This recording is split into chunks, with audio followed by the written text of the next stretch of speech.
The crystal chandeliers of the Astor House ballroom cast a golden glow over New York City's elite as they waltzed across the polished marble floor. The year was 1885, and the autumn social season was in full swing.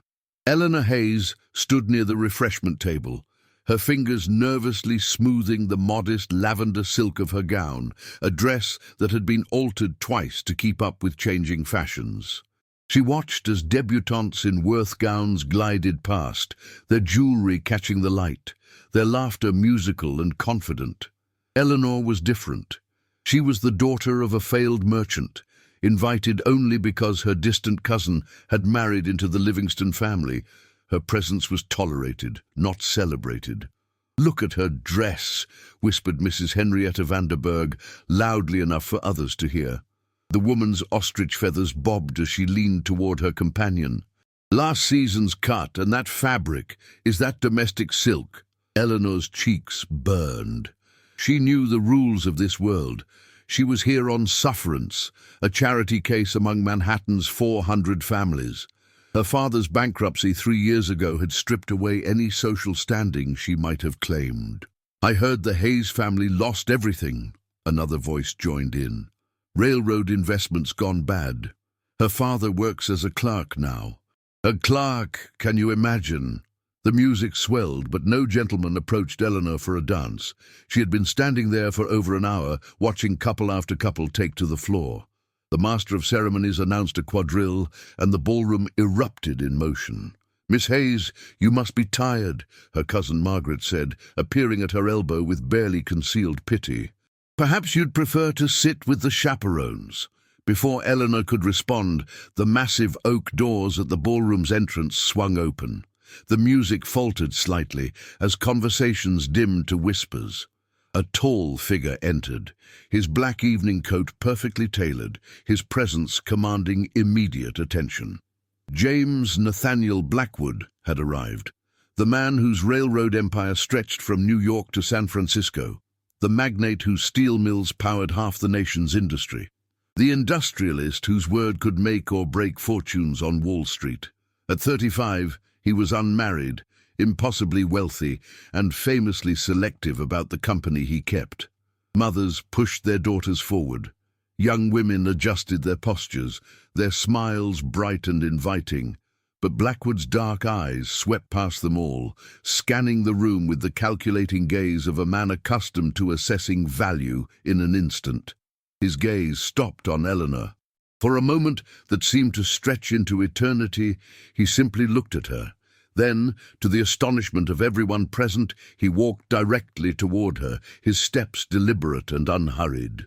The crowd parted like the Red Sea before Moses. Whispers turned into gasps. Mrs. Vanderburg's fan clattered to the floor, forgotten. "Miss Eleanor Hayes," Blackwood said, his voice deep and measured. It was not a question. He knew exactly who she was. Eleanor's heart hammered against her ribs. She managed a curtsy, though her legs felt unsteady. "Mr. Blackwood, I believe this next waltz is mine," he said, extending his gloved hand. It was not a request. In this world, when James Blackwood claimed something, it became his. Eleanor placed her trembling hand in his, and the ballroom fell silent, except for the orchestra beginning the opening notes of a Strauss waltz. As he led her onto the dance floor, she caught sight of the faces around them. Shock, envy, confusion, and rage mingled together in a portrait of New York society turned upside down. His hand settled firmly at her waist, proper but possessive. "You're wondering why I chose you," he said as they began to move, his steps confident and practiced. "The thought had crossed my mind," Eleanor replied, finding her voice despite the hundreds of eyes watching their every movement. "Because everyone else in this room is predictable," Blackwood said. "They wear their ambitions like their jewels, bright, expensive, and obvious. But you're here despite knowing you'll be mocked. That takes a different kind of courage." Eleanor met his eyes for the first time. They were intense, calculating, but not unkind. "Or perhaps it's just desperation, Mr. Blackwood." A slight smile touched his lips. "Honesty. How refreshing." He guided her through a turn with practiced ease. "I've built an empire by recognizing value others overlook, Miss Hayes. I never make investments I don't believe in." The waltz ended far too soon, yet Eleanor felt as though she had lived an entire lifetime in those 3 minutes. As the final notes faded, James Blackwood did not immediately release her. Instead, he guided her toward the terrace doors, away from the crowd of stunned onlookers whose whispers were already growing into a roar of speculation. "Mr. Blackwood, people will talk," Eleanor said, though she allowed him to lead her.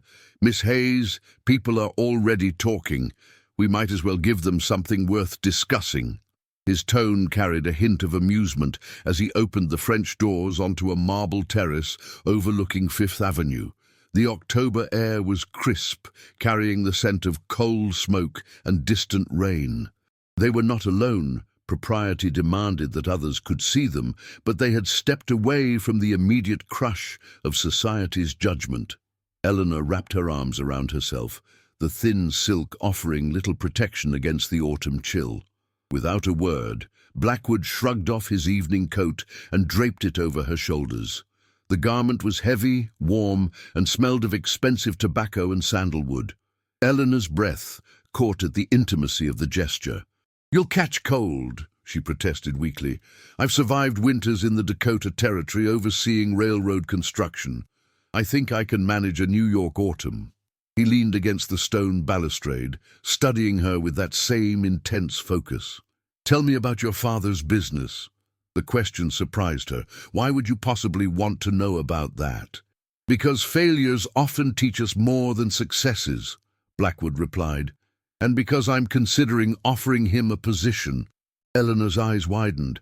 "Mr. Blackwood, I assure you I did not come here tonight seeking charity or—" "It's not charity. It's business." He cut her off with the same decisive tone he probably used in boardrooms.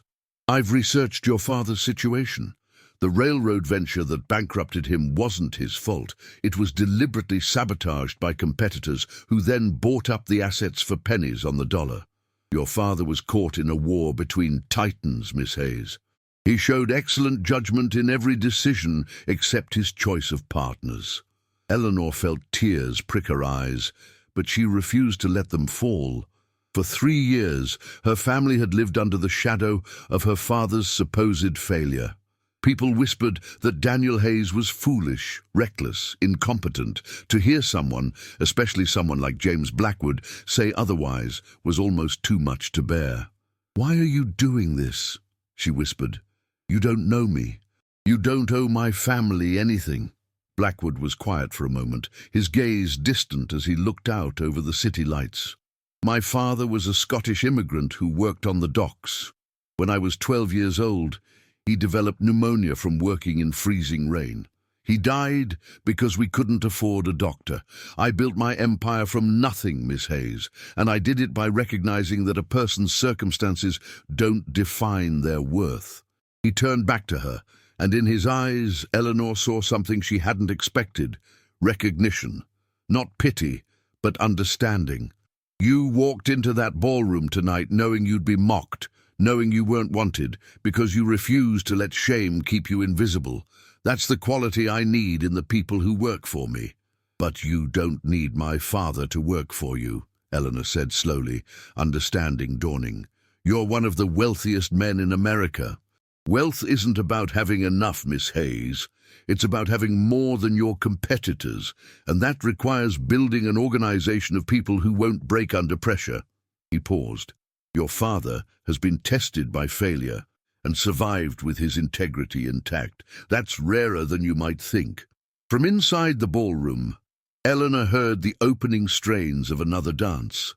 Through the windows, she could see Margaret gesturing urgently, clearly trying to signal that Eleanor should return before her reputation was completely destroyed by this extended private conversation.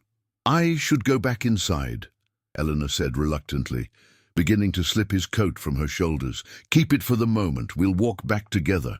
Blackwood offered his arm, which Eleanor accepted. "And Miss Hayes, tomorrow afternoon at 3 o'clock, my secretary will call at your home with a formal offer of employment for your father. The position is real, the salary is fair, and it has nothing to do with you." "Nothing at all?" Eleanor asked, surprised by her own boldness. A genuine smile crossed Blackwood's face, transforming his austere features into something almost warm. "Well, perhaps one thing. I'll expect you both at my dinner party next month. It's time New York society remembered that a person's value isn't measured by their bank balance." The Monday morning edition of the New York Tribune carried a small but pointed mention in its society column. Mr. J.N. Blackwood caused quite a stir at the Astor House ball by selecting Miss Eleanor Hayes, daughter of the unfortunate merchant Daniel Hayes, as his dancing partner for the evening's first waltz. One wonders what business interests might be served by such an unexpected alliance. Eleanor read the words at the breakfast table of her family's modest brownstone in Chelsea, far from the marble mansions of Fifth Avenue. Her mother, Grace Hayes, poured tea with hands that had once been accustomed to servants doing such tasks. Her father sat in silence, his newspaper folded beside his untouched toast. "It's just gossip," Eleanor said quietly. "It will pass." "Gossip has consequences," her father replied, his voice heavy with concern. "Mr. Blackwood is a powerful man, Eleanor, but he's also made many enemies. Those enemies will look for ways to strike at him through any perceived weakness." A sharp knock at the door interrupted their conversation. Their single maid, Mrs. Brennan, hurried to answer it, returning moments later with an expression of bewilderment. "It's a gentleman from Mr. Blackwood's office, sir. He says he has a business proposal." Daniel Hayes stood slowly, straightening his worn waistcoat. Eleanor exchanged glances with her mother. Blackwood had promised to send someone, but she hadn't quite believed it would actually happen. The man who entered their modest parlor was middle-aged, impeccably dressed, and carried a leather portfolio. "Mr. Hayes, I'm Thomas Whitmore, Senior Manager of Blackwood Enterprises. Mr. Blackwood has asked me to discuss a position with you." For the next hour, Eleanor listened from the hallway as Whitmore outlined an opportunity that seemed too good to be true. Director of Acquisitions for Blackwood's expanding railroad holdings, with a salary that would restore the Hayes family to comfortable circumstances within a year. Her father's questions were sharp and intelligent, probing for the trap that experience had taught him to expect. But there was no trap. The offer was legitimate, detailed, and carefully structured. By the time Whitmore departed, Daniel Hayes looked like a man who had glimpsed salvation, but was afraid to believe it was real. "Why would he do this?" her father asked Eleanor when they were alone. "James Blackwood doesn't make charitable gestures. He's known for being ruthless in business." "He said you were a victim of corporate warfare, not poor judgment," Eleanor replied, "and that he values integrity tested by hardship." Her father was quiet for a long time. "And what does he expect from you in return?" The question hung in the air, uncomfortable but necessary. Eleanor had been asking herself the same thing since Saturday night. "He invited us both to a dinner party next month. He said it's time society recognized worth beyond bank balances. Reforming New York society is a dangerous game," her mother said softly, entering the room. She had been listening from the doorway. The 400 don't take kindly to having their hierarchies challenged.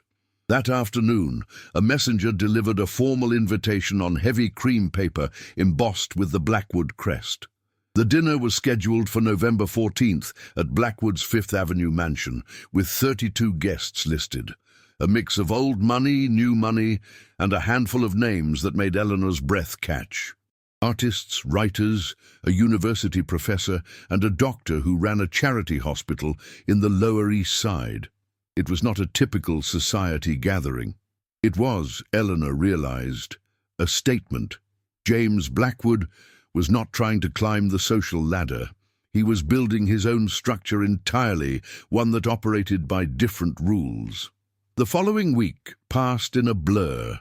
Her father began his new position, leaving early each morning in a new suit purchased with an advance on his salary. Reports came back through business channels that Daniel Hayes was proving his worth. making shrewd decisions about property acquisitions and contract negotiations. The Hayes family's standing began to shift, though many in society still viewed them with suspicion. Eleanor received 3 calling cards, something that hadn't happened in years.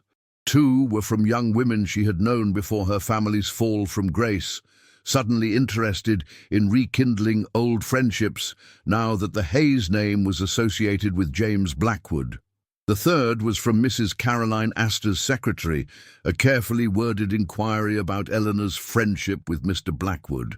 New York society was circling, trying to understand what was happening.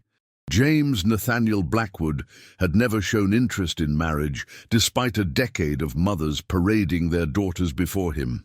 His sudden attention to an impoverished merchant's daughter made no sense by conventional social logic, which meant everyone was trying to decipher his motives. Eleanor understood that she had become a chess piece in a larger game, though she couldn't yet see the full board. When a private note arrived from Blackwood himself, delivered by messenger, she opened it with trembling fingers. The message was brief. "Miss Hayes, I trust your father is settling into his new role satisfactorily. I wonder if you might join me for a ride through Central Park on Thursday afternoon. I find I'm in need of honest conversation, and I suspect you're one of the few people in this city who won't tell me only what I want to hear. JNB." The carriage that arrived for Eleanor on Thursday afternoon was not ostentatious, but it was unmistakably expensive. Black lacquered wood with brass fittings polished to a mirror shine, pulled by matched bay horses. A liveried driver helped her inside, where James Blackwood waited, dressed more casually than she had seen him before, though his definition of casual still involved impeccable tailoring. "Thank you for accepting my invitation," he said, as the carriage rolled into motion. "I wasn't certain you would. I considered declining," Eleanor admitted. The instruction from the space mandate for realistic dialogue meant she should be honest about her feelings. "Being associated with you is changing my family's circumstances, but it's also making us targets. Mrs. Vanderburg has been telling anyone who will listen that my father's position is payment for services rendered." Blackwood's expression darkened. Henrietta Vanderburg's husband made his fortune in cotton trading before the war. I'll let you imagine what kind of services were involved in that enterprise. Her moral authority is questionable at best. They entered Central Park, where October had painted the leaves in brilliant golds and crimsons. The late afternoon sun slanted through the trees, creating patterns of light and shadow on the carriage path. Other vehicles passed them, fashionable society taking their afternoon constitutionals, and Eleanor felt the weight of curious stares. "You wanted honest conversation," Eleanor said. "Then let me be honest. I don't understand what you're doing. Hiring my father, inviting us to your dinner party, taking me driving where all of society can see. None of it makes sense unless you're either courting me or using us for some purpose I haven't grasped yet." "What if it's both?" Blackwood asked quietly. Eleanor turned to look at him fully. "Then I would ask why. You could have any woman in New York, women with fortunes, connections, beauty, and agendas," he interrupted. "Every woman who's been presented to me comes with calculations already made. They see my wealth, my power, my position. They've rehearsed conversations designed to charm me, practiced smiles in mirrors, learned which topics make them seem intelligent without being threatening." He paused, watching a pair of swans glide across the lake. "You're the first woman in a decade who looked genuinely surprised when I asked her to dance."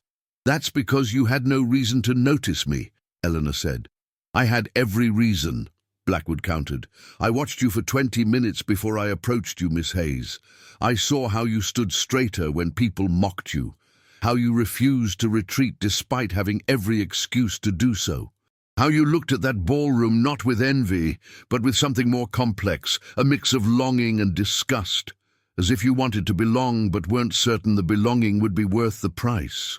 Eleanor felt exposed, as if he had reached inside her chest and pulled out truth she had barely acknowledged to herself.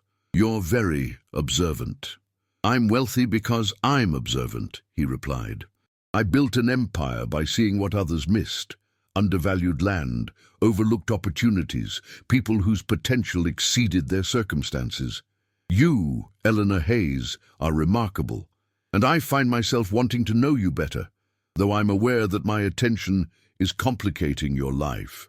The carriage rounded a bend, and ahead of them, Eleanor saw a group of society women taking air near Bethesda Fountain. She recognized several faces from the Astor House ball. They had clearly arranged to be here, knowing Blackwood's usual Thursday route. "Tell me to turn back," Blackwood said, his voice low. "If you don't want to face them, we can return another way. I won't force you to endure more scrutiny." Eleanor thought about her father, going to work each morning with renewed purpose. She thought about her mother, who had smiled genuinely for the first time in years when the grocer extended them credit again. She thought about the narrow room where she slept, and the dresses she had altered repeatedly, and the 3 years of being invisible. "Keep going," she said firmly. "I'm tired of hiding." As they approached the fountain, the society women stopped their promenade, turning to watch. Mrs. Vanderberg was there, along with Caroline Astor's daughter and several other arbiters of New York's social hierarchy. Their faces reflected various degrees of curiosity, disapproval, and poorly concealed jealousy. Blackwood signaled the driver to slow. As they drew alongside the group, he tipped his hat with perfect courtesy. "Ladies, good afternoon. May I introduce Miss Eleanor Hayes? I believe you may have seen her at the recent ball." Eleanor felt her heart race, but she kept her composure, nodding politely to the group. Several returned the greeting with varying degrees of warmth. Mrs. Vanderberg's smile was so forced it looked painful. As the carriage continued, Eleanor heard the immediate explosion of whispered conversation behind them. Blackwood chuckled softly. "You've just been publicly acknowledged by me in front of society's gatekeepers. By tomorrow morning, every drawing room in Manhattan will be discussing it." "Will I be welcome or scorned?" Eleanor asked. "Both," Blackwood said honestly. "Some will resent you for achieving what their daughters couldn't. Others will court your friendship to get closer to me. Very few will see you as simply yourself."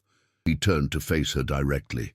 "That's why I value your honesty, Eleanor, and why I'm asking if you would consider allowing me to court you properly, not as a business arrangement, not as a social maneuver, but as two people getting to know each other." Eleanor's breath caught.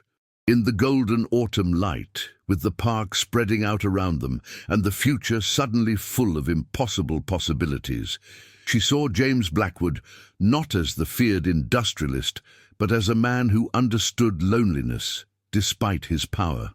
"Yes," she said simply, "but on one condition. Name it. When we're alone like this, you call me Eleanor, and I call you James. No titles, no formality, just two people having honest conversations." A genuine smile transformed his face, making him look younger, less burdened. "I believe that's the best business proposition I've received all year, Eleanor." "Then we have a deal, James." The carriage continued through the park as the sun descended toward the western horizon, casting the city in amber light. Behind them, New York society scrambled to understand what was happening. Ahead of them, the future stretched out uncertain, but suddenly bright with possibility. Eleanor Hayes, who had been mocked in the ballroom, had found someone who saw her worth, and in doing so, had begun to recognize her own value. The story of the merchant's daughter and the industrialist who defied society's expectations was only beginning.